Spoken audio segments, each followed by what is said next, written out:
Alors, ce jour est dédié pour la santé et la bonne délivrance de Hodaya, Bilha, Batmerav, Myriam. La question de Abraham. Comment se préparer face à une possible bouleversement de l'ordre mondial? Alors, tu me poses la question par rapport aux écrits. Alors, il est très clair. Que la majorité énorme des grands d'Israël ont annoncé que Mashiach allait arriver très bientôt. Quand ils n'ont pas dit, mais on imagine Pessah. On peut se tromper. Quand on était chez le Yanouka, il y a presque un peu moins de 2 semaines, il a parlé de Purim. Moi, je l'ai aiguillé sur le sujet. S'il y a une guerre, quoi, alors pas avoir peur, surtout pas avoir peur, prier à Dieu, supplier. Et Mordechai et Esther sont toujours là. Ils jeûnent pour nous. Je ne sais pas comment ça se fait qu'ils jeûnent. Soit ils sont réincarnés dans des personnes et ils jeûnent, soit ils sont à l'état d'âme dans le Olam Haba. Et comment ils jeûnent au Olam Haba, je ne sais pas. D'accord? Ils prient pour nous. Et il y aura Purim, comme c'est écrit à la fin de la Megillah, que les jours de Purim ne cesseront jamais d'être. Ça veut dire qu'il y aura ce qui s'est passé à Purim, je crois qu'il a même dit très clairement Yanouka, va se repasser. Et qu'on sera sauvé de nos ennemis qui veulent notre fin. Les ennemis qui veulent notre fin, c'est notamment l'Iran, qui correspond à la Perse antique. D'accord? Et dans mes cours, je dis très souvent que l'Iran, c'est Amalek. Amalek, ils ont une haine anormale, totale du peuple d'Israël. Lorsque le peuple d'Israël sort d'Égypte, ils viennent les attaquer pour rien. Parce qu'ils ont la haine de Dieu. Et c'est marqué qu'à la fin, ils vont tomber. Je pense que c'est maintenant. Pourquoi est-ce que je pense que l'Iran, c'est Amalek? Parce que d'abord, ils ont une haine anormale du peuple d'Israël. Ahmadinejad, qui était le président de l'Iran il y a 10 ans peut-être, il a dit la mission numéro 1 de la révolution iranienne khoméniste, c'est l'anéantissement d'Israël. Et je pose la question, ça va. C'est un grand pays, je crois qu'ils sont 80 millions, ils ont beaucoup de choses à faire, ils ont une économie lamentable, il y a l'éducation, il y a l'économie, il y a beaucoup de choses. Et tu dis la mission numéro 1, l'anéantissement d'Israël, et ils se mettent au travail depuis 30 ans à avoir une bombe atomique, ou ils ont déjà eu, ou c'est question d'heures ou de quelques jours, ils vont l'avoir. Donc on voit ici déjà cette haine anormale, alors qu'on n'est pas frontalier. On est à 2000 km. Je veux dire que la distance qu'il y a d'ici jusqu'à, je ne sais pas moi, peut-être l'Italie, en tout cas la Grèce, c'est la même distance qu'il y a d'ici jusqu'à, je ne suis pas en guerre, en confrontation avec l'Italie ou la Grèce. Il y a 2 pays énormes qui nous séparent, la Syrie et l'Irak. D'accord? Donc aujourd'hui, ça ne nous sépare plus. J'avais vu dans les textes, c'est écrit dans les textes, traité Sanhedrin, page 98, A et B. Allez, je vous raconte un peu ce qui est écrit là-bas. Il y avait un rabbin qui s'appelait Rabbi Yossi Ben Kisma. Et ses amis lui ont dit, raconte-nous quand aura lieu la Géoula. Il a dit, j'ai peur que vous demandez un signe. De faire un signe comme quoi ce que je dis est vrai. Non, tout le monde, aucun signe. Bon, alors vous voyez maintenant ce portail, lorsqu'il va tomber, il va être détruit. Il va être reconstruit. Il va de nouveau être détruit. Et de nouveau reconstruit. Et de nouveau détruit. On n'aura pas le temps de reconstruire que vient la Géoula, que vient Ben David, le fils de David, le Mashiach. Ça lui dit, alors donne-nous un signe. Vous m'avez dit que vous ne demandez pas un signe. Ouais, ok, quand même. Bon, si ce que je dis est vrai, que les eaux du Banyas, c'est marqué Pamias dans le Talmud, mais ces eaux du Banyas, c'est une source très connue au nord du pays, se changent en sang. Et les eaux du Banyas se sont changées en sang. Qu'est-ce que cela signifie? J'ignore. Quelque chose sera construit, retombé, construit. Ça se peut que c'est peut-être le temple, d'accord, qui a été détruit, reconstruit, et détruit, pas encore reconstruit. On va le reconstruire, hop. Le sang, ça se peut qu'il y aura un conflit dans la région aujourd'hui, peut-être la plus chaude du monde aujourd'hui, c'est là-bas, la région du Banyas. C'est à la limite entre le Golan et le haut du Galil. Aujourd'hui, c'est fini. Il n'y a que des missiles qui tombent du Hezbollah là-bas. Il n'y a plus personne qui habite là-bas. Et s'il y a un conflit, c'est là-bas que ça se passe. C'est une introduction à la suite de la Gemara.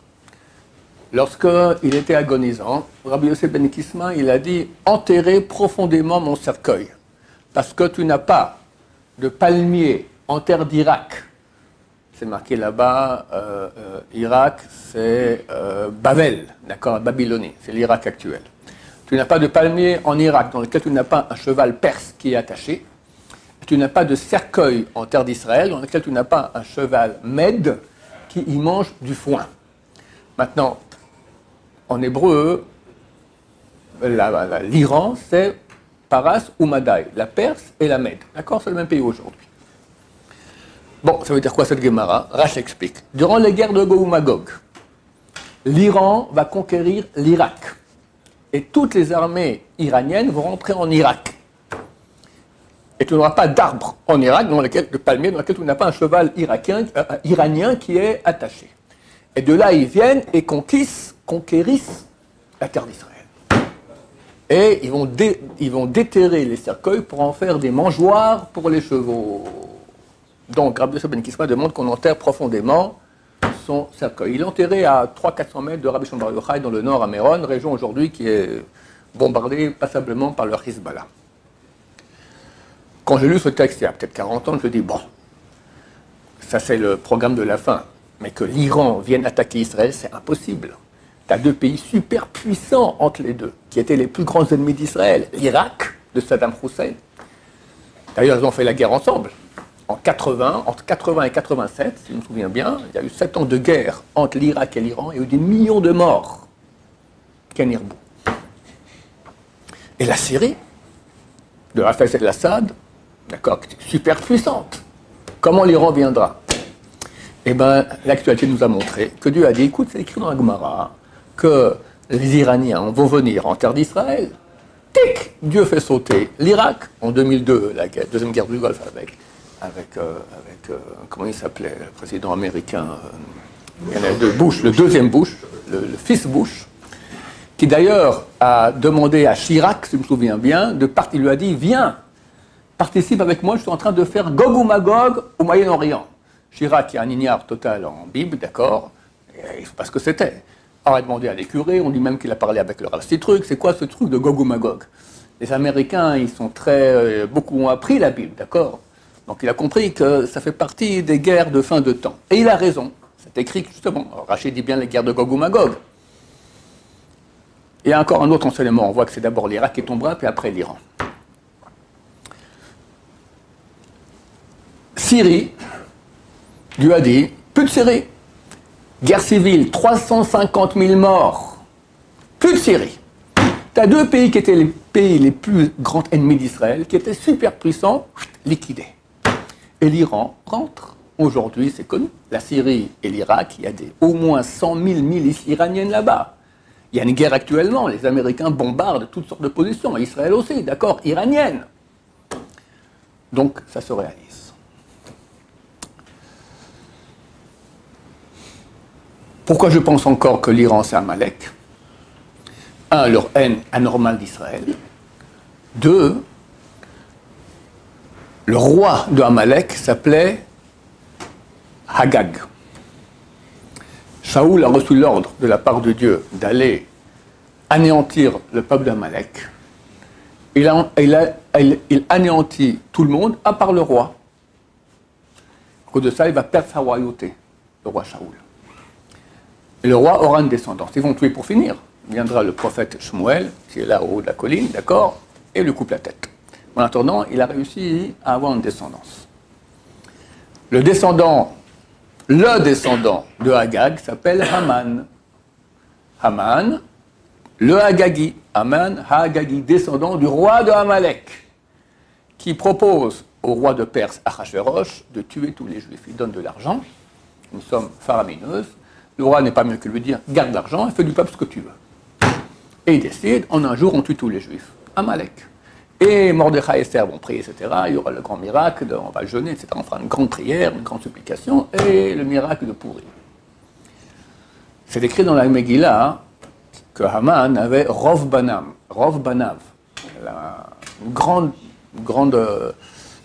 un grand chiffre d'enfants. 10 de ses enfants ont été pendus sur le mât. Mais il avait combien d'enfants? La valeur numérique du mot Rov. Rov, comme je dis, c'est beaucoup, c'est 208. 208 enfants, plusieurs femmes. Moins 10, ça fait 198. Maintenant, si les enfants de Haman ont fait des enfants au même rythme que leur père, la moitié de l'Iran aujourd'hui, c'est descendant de Amalek. Ça correspond tout à fait. Troisième chose qui nous font dire que l'Iran, c'est Amalek. Bernard-Henri Lévy, en chair et en os, une émission sur TF1 il y a 4-5 ans, raconte que en 1935, une délégation perse est allée voir Adolf Hitler à Berlin. Et Hitler leur a dit, sachez que nous provenons de la même source aryenne, la même racine aryenne, on est des cousins. Et c'est vrai qu'après que je dis ça sur Internet, il y a quelqu'un d'Iran qui m'a écrit, qui me dit qu'en iranien, en perse antique, on appelle la Perse Ariana. Ariana, arien. Et Hitler leur a dit, changez le nom de votre État de Perse en Iran. Iran, c'est arien. Et ils l'ont fait. Donc c'est la même famille. Et puis Adolf Hitler, c'est clair que c'est Amalek aussi. Donc c'est le dernier acte avec eux. Comment j'ai commencé? On parlait de l'actualité. Donc, les rabbins, aujourd'hui en Israël, disent que Mashiach est très proche, mais avant, il y a une guerre. Plus c'est écrit ainsi. C'est écrit dans les prophéties de Bilam. Bilam, par 3 fois, c'était le plus grand prophète non juif dans la Torah. Il va essayer de maudire le peuple d'Israël. À la place d'une malédiction sort une bénédiction. Et à la fin, le roi Balak, qui lui a loué les services pour venir maudire le peuple d'Israël, il est furieux.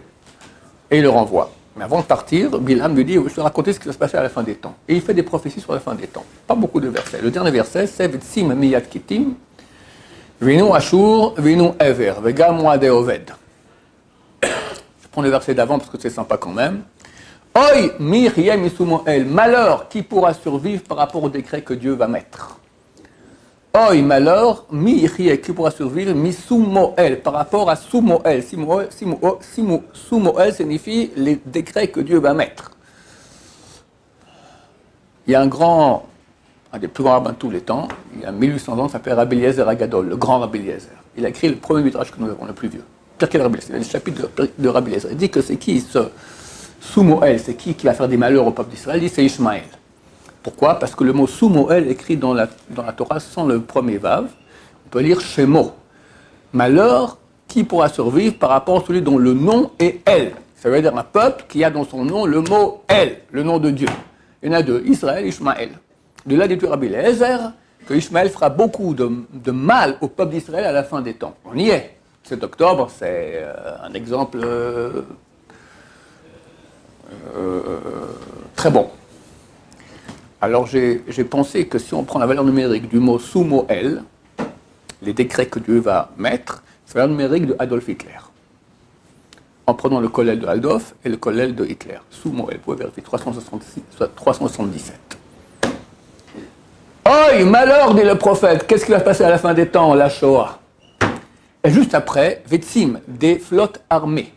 Miyad Kitim, venant de... Alors, Tzim signifie des flottes, mais le Targum, la traduction en araméen de la Torah par Rabbi Yonatan il y a 2000 ans, il dit des flottes armées, avec beaucoup de soldats, viendront de Kittim. Kittim, ce sont les îles éloignées. Amérique, Angleterre. Passeront par l'Italie. Là-bas se trouve la 6e flotte américaine. Et vont aller vers Ashur. Ils vont persécuter Ashur. Ashur, c'est l'Irak. Fait d'histoire déjà. Les 2 guerres du Golfe. Fini. Plus d'Irak. Plus de Saddam Hussein. Suite du verset. Ve'inu Ever. Ils vont persécuter Ever. Ever, c'est ceux qui sont de l'autre côté du fleuve. Quand on parle du fleuve, toujours dans la Torah, c'est l'Euphrate. Au nord de l'Euphrate, c'est l'Iran. Donc, une union occidentale. Et il y a beaucoup d'autres sources dans les écrits de ce message d'Israël, comme quoi il y aura une union occidentale pour aller attaquer l'Iran. Donc on l'attend. Vu qu'on attend Mashiach pour Pessah, on pense que pour bientôt. Vu que Yanouka a dit que Mordechai Esther prie, il y aura un coup de Purim, on pense que ça va être vers Purim. Purim, c'est dans moins de 3 semaines. Non, 3 semaines exactement, aujourd'hui. Aujourd'hui, dans 3 semaines exactement. Dieu va voir qui, si Mashiach vient, tu comprends, si on pense que Mashiach vient à Pessah, c'est exactement dans cette semaine, aujourd'hui. 7. Ziben, 7, exactement. Sabah, d'accord? Dans cette semaine. C'est pas beaucoup. Mashiach, c'est le changement du monde, total. Pas tout le monde mérite de voir Mashiach. Il faut qu'il y ait un changement. Donc il y a une guerre mondiale. C'est très triste. C'est idiot, je dirais, en plus. Mais c'est nécessaire. Il se peut que Dieu aura pitié et va changer. C'est écrit qu'un pauvre est considéré comme un mort. Il se peut qu'il va changer le décret de mort en pauvreté. Peut-être, espérons. Le Ramban Nachmanide, il dit que le plus grand miracle à la sortie d'Égypte, c'est lorsque Pharaon, il voit la mer Rouge s'ouvrir. Et il voit le peuple d'Israël passer, sortir de l'autre côté. Et il rentre dans le piège. Je veux dire, c'est un politicien, c'est un stratège. C'est pas tous les jours qu'une mer s'ouvre. Tu vois que le peuple d'Israël, il y a devant eux, il y a une colonne de fumée, une colonne de fumée la nuit, une colonne de feu le jour. Et tu as eu 10 plaies anormales. Tu comprends que tu te bats contre une force, d'accord? Appelle-le comme tu veux. Mais c'est pas un truc normal. Là, tu vois la mer qui s'ouvre, tout à fait habituel. Le peuple qui passe à pied sec. On te dit, feu vert, tu peux y aller. Et il y va. Le Ramban dit que c'est le miracle le plus grand de la sortie d'Égypte, qu'un homme intelligent, un politicien, un stratège, il rentre dans un piège aussi idiot que ça. Macron, quand Dieu veut, il rend les politiciens idiots. D'accord? J'espère que je ne vais pas me faire censurer pour ça, parce que je dis une chose, je dis que je ne suis pas le seul à le dire. D'accord? Donc nous pensons, en ce qui nous concerne, qu'on est très proche de la fin, c'est un appel à tous nos frères et à tous les êtres humains. Nous pensons très sincèrement que nous sommes bientôt à la fin. Il y a un programme qui a été établi. Dieu a dit qu'il va chasser le peuple d'Israël. Regardez tous Yézéchiel 36. Dieu a dit là-bas qu'il chasserait les Juifs de la terre d'Israël parce qu'ils sont mal comportés. Et un beau jour, il décide de les ramener en terre d'Israël. La terre d'Israël qui était aride, un désert, c'est le cas il y a un siècle, deviendra extrêmement abondante au niveau agricole. Aujourd'hui, on sait bien que les meilleurs agronomes au monde sont israéliens. Et les non-juifs ont appelé ce qui s'est passé en Israël le miracle agricole israélien. C'est écrit. La Gemara, dans le traité de Sanhedrin, page 98a, a dit qu'il n'y a pas de signe plus clair que la fin. Comme quoi on est à la fin, que la terre d'Israël qui était aride va donner ses fruits de façon abondante. Je ramènerai les Juifs en terre d'Israël. Aujourd'hui, on peut dire que la moitié des Juifs sont en terre d'Israël. Les villes détruites seront rebâties. Elles sont rebâties. Et je vous aspergerai avec des eaux de pureté pour que vous changez pour changer votre corps de pierre en corps de chair, afin que vous alliez dans mes lois. Il y a un phénomène qui ne s'est jamais passé de toute l'histoire, qui est complètement anormal. La tchouva du peuple juif. Aujourd'hui, c'est un mouvement de tchouva. Il n'y a jamais eu de l'histoire. Jamais. La seule fois de l'histoire où on a vu le peuple faire tchouva, c'était à Purim. Lorsque Haman a dit « je tue tout le monde », ils ont fait tchouva. Mais c'était une tchouva par la peur. Aujourd'hui, personne n'a fait tchouva par la peur. Depuis le 7 octobre, il y a eu un sondage ici en Israël non religieux. 33% des Juifs sont rapprochés de la Torah. Ce n'est pas parce qu'ils ont peur du Hamas.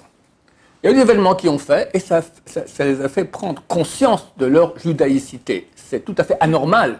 Anormal. Quand il y a eu la Shoah, cette souffrance-là, au contraire, les Juifs ont encore plus quitté la Torah. Mais là, la souffrance a fait le contraire exactement. Beaucoup de se sont rapprochés. Et c'est écrit que le peuple d'Israël ne peut être sauvé que par la tchouva. Donc on voit un mouvement tout à fait anormal qui est écrit dans le prophète Yézéchiel 36 il y a 2500 ans. Je ferai en sorte que vous alliez dans mes lois. Je vous purifierai votre cœur. J'en ferai un corps de chair et non de pierre. On voit tout ça. Donc il y a un programme. Et à nous correspond. Les rabbanim, les grands tzadikim qui voient. Je l'ai cité, je vais le répéter. Le Rav Sternbuch, qui est le président du Badatz. Le Badatz, c'est le tribunal rabbinique de la communauté orthodoxe de Mea Shearim, d'accord? Noir de noir. C'est un homme extrêmement carré, ashkénaze, pragmatique. Il a dit, tous les tzadikim de la génération savent que Mashiach vient. Que lui dise ça, c'est tout à fait anormal. Anormal. Et il a dit, et beaucoup d'autres l'ont dit. Donc nous pensons, on espère qu'ils ont raison, parce qu'on a marre d'être en exil. Tout correspond, ça fait partie d'un programme qui est écrit, qui nous concerne. Faire tchouva, à fond, tout azimut. Je dis aux gens, allez, quelqu'un il couche avec des filles. D'accord? C'est très dur pour lui d'arrêter. Mon cher ami, tu as 7 semaines encore. Retiens-toi pendant 7 semaines. Celui qui fait tchouva, c'est marqué qu'il y a quelqu'un qui fait tchouva, et arrive à un niveau plus haut qu'un tzaddik parfait. Tzaddik parfait, un juste parfait. 7 semaines, si c'est maintenant pour toute la vie, plus de filles. Je comprends, c'est dur. Et si c'est 7 semaines, alors retiens-toi, dis-toi, j'ai cassé la jambe, tu es à l'hôpital avec la jambe comme ça, vas-y, elle est où la fille? D'accord? Plus de filles pendant 7 semaines. Que tu veuilles ou pas, t'auras pas. Fais tchouva. Shabbat, la cacheroute, la prière, étude de Torah, chacun au niveau qu'il est, qu'il aille à fond. Très bientôt, on va se taper la tête dans les murs. Et moi, comme vous, j'ai été idiot. Mashiach savait, je venais, on le savait, on l'a dit, on n'a pas fait plus. C'est le dernier moment, c'est fini. Après, c'est terminé. Quand Mashiach revient, tous les compteurs s'arrêtent. Fini. Ce que t'es, c'est pour toujours. Mais j'aurais bien... Fini! Mais fini! Comme la mort. Comme la mort. C'est quoi la mort? La mort, il n'y a plus de mal. Tu montes là-haut, tu vois Dieu, fantastique. C'est la même chose qui va se passer, mais ici. On va voir Dieu, il y aura un dévoilement de Dieu extraordinaire. Il n'y aura plus de Yetzera, plus de mauvais penchants, mais plus de mérite. Une fois qu'on est mort, c'est fini, on ne peut plus faire de mitzvot. Même pas une demi, un quart de mitzvah. Il faut foncer, chers amis. Je dis pour moi, je dis pour vous. Dites-le aux gens aussi. Dites pas après qu'on ne leur a pas dit. On leur a dit, on l'a répété, on le répète. Il y en a qui disent, on en a marre de Rav Shai qui parle du Mashiach. Ok, attends 7 semaines. Quand tu me diras, heureusement que vous m'avez dit, et j'étais idiot, je ne vais pas écouter. D'accord? Pourquoi on parle tellement de cela? Parce que si les rabbinim ne vont rien dire, et Mashiach vient, on va être attaqué. C'est vous, il y a les textes, tout montre cela, vous n'avez rien dit. Ça, vous avez dit, on vous aurait écouté, on aura fait le chouva. Eh bien, vas-y, je te le dis, et faites chouva. Ça nous concerne, nous ici à l'Yeshiva aussi, chers amis. Il faut foncer, terminer. Je ne sais pas si dans une semaine, on pourra encore étudier tranquillement ici. Si le missile commence à tomber, c'est fini. C'est maintenant que tout se joue. Comment le dire encore en chinois, en anglais, en je ne sais pas. Il faut comprendre que l'Yetzirah, ce que je vous dis, il le sait aussi, le mauvais penchant. Alors il met toute la gomme de toutes ses forces pour nous empêcher encore. Lui, il sait que dans cette semaine, fini, quand le Mashiach revient, Dieu égorge le Yetzirah. Donc il a ces derniers jours à jouer, d'accord, à nous influencer. Et comme nous, on essaie de toutes ses forces, de toutes nos forces, lui, il essaie de toutes ses forces aussi. Il faut savoir qu'on se bat contre un ange du mal qui veut notre mal, mais absolu, notre mort. Voilà, savoir contre qui on se bat. Et nous, on a Dieu contre l'ange du mal. Mais il faut... Tu ne vas pas faire le boulot à notre place. Il faut se mettre le pied à l'étrier, et Dieu nous aidera, Bezrat Hashem. On espère que le Mashiach viendra très rapidement, sans effusion de sang, sans guerre, sans rien. Baruch Adonai, l'olam, amen, amen.